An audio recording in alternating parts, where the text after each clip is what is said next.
O gnosticismo, o segredo para libertar a alma? Introdução. E a tal da gnosis? O gnosticismo não era exatamente uma religião organizada, tipo uma igreja com sede e CNPJ. Pense nele mais como um termo guarda-chuva. Ele abrigava vários movimentos filosóficos e religiosos que bombaram ali entre os séculos 2 e 3 depois de Cristo. A chave para entender tudo isso está no nome, gnosis, que em grego significa conhecimento. Mas calma, não estamos falando de conhecimento de escola, de decorar fatos. Para eles, a gnosis era uma revelação mística, um estalo intuitivo sobre quem nós realmente somos. A ideia central é a seguinte: a salvação não vem pela fé ou por obras, mas por esse saber secreto. Eles acreditavam que existe uma centelha divina presa dentro de nós, e só esse conhecimento especial pode despertá-la e libertar a nossa alma. De onde isso veio? De onde surgiu essa ideia? Bom, foi uma mistura, um verdadeiro sincretismo. Imagine o Mediterrâneo daquela época como um caldeirão fervilhando de ideias.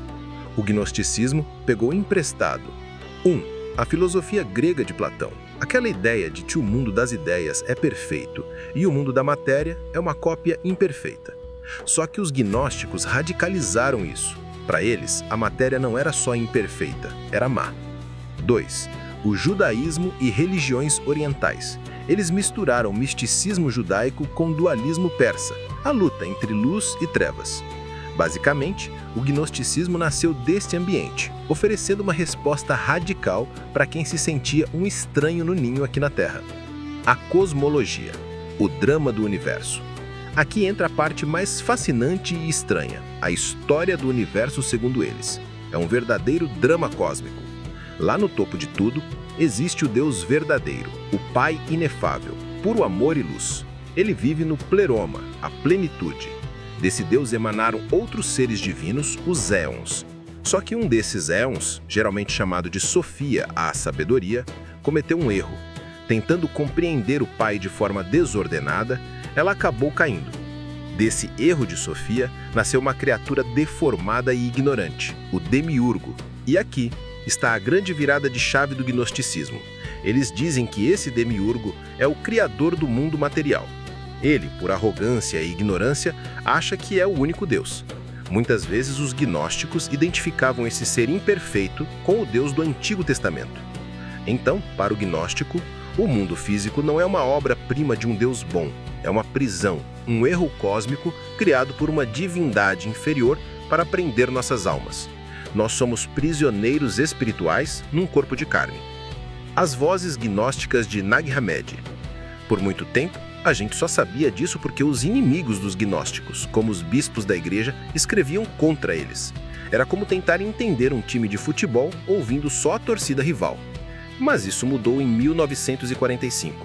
Camponeses no Egito, perto de Nag Hammadi, acharam jarros contendo códices antigos. De repente, tínhamos as vozes dos próprios gnósticos. Textos como o Evangelho de Tomé e o Apócrifo de João vieram à tona. Eram escritos que imitavam o estilo cristão, mas traziam essa teologia cósmica e secreta onde Jesus não veio morrer pelos pecados, mas sim veio como um revelador para nos dar a senha de saída dessa prisão material. O grande confronto: cristianismo versus gnosticismo. Muita gente hoje acha que gnosticismo e cristianismo são farinha do mesmo saco, mas historicamente eles eram água e óleo. O embate foi feio. Por quê? Vamos resumir as diferenças vitais. 1. O mundo. O cristão diz: Deus criou um mundo e viu que era bom. O gnóstico diz: o mundo é uma prisão criada por um Deus ignorante. 2. O corpo. O cristão valoriza o corpo, tanto que acredita na ressurreição. O gnóstico despreza o corpo, quer se livrar dele. 3. A salvação. No cristianismo, a salvação é de graça, pela fé na morte e ressurreição de Cristo. No gnosticismo, a salvação é para uma elite espiritual que possui o conhecimento secreto. Quem é Jesus? Para a igreja, Jesus é Deus que se fez carne real.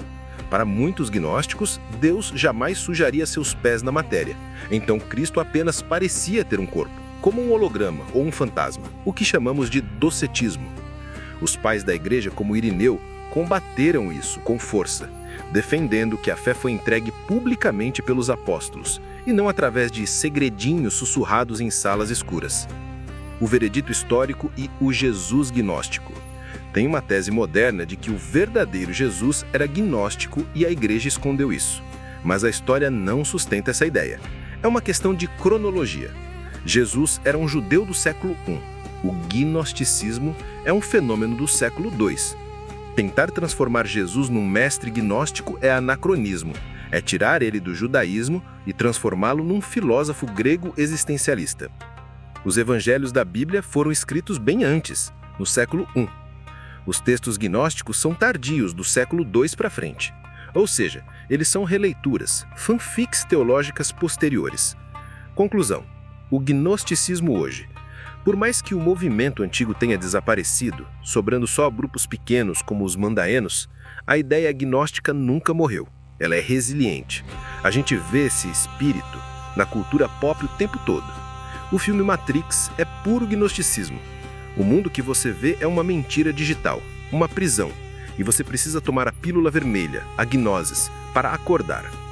Hoje, muita gente busca essa espiritualidade sem religião, focada no eu interior e na centelha divina, desconfiando das instituições. O gnosticismo continua vivo, sussurrando que a resposta para o universo não está lá fora, mas escondida dentro de nós, esperando ser despertada.